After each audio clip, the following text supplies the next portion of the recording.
In this tutorial, we're going to unravel the power of Python programming by learning how to use the update method in a dictionary.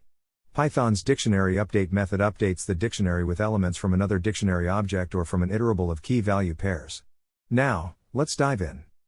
We'll start by creating a dictionary. Let's create a dictionary called student with keys name, age, and major.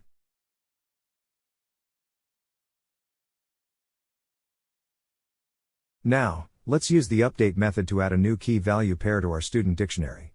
We'll add the key grade and the value A. We can do this using keyword arguments. As you can see, we've added the grade key with the value A to our student dictionary using the update method. Now, we'll demonstrate how to use the update method with another dictionary as an argument. We'll create a new dictionary called additional_info and use it to update our student dictionary.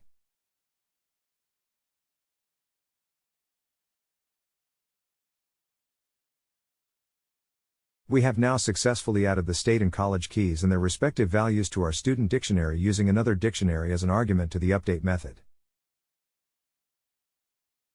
Lastly, let's explore how to use the update method with an iterable of tuples. An iterable of tuples is a sequence where each item is a tuple with two elements, the key and the value.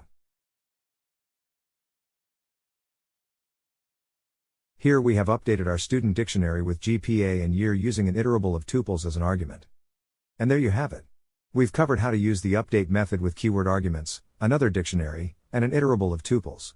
It's important to remember that the update method does not return any value but updates the dictionary with elements from a dictionary object or an iterable.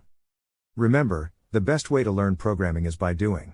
So, go ahead and practice these concepts, experiment with the update method, and enjoy coding. Happy learning!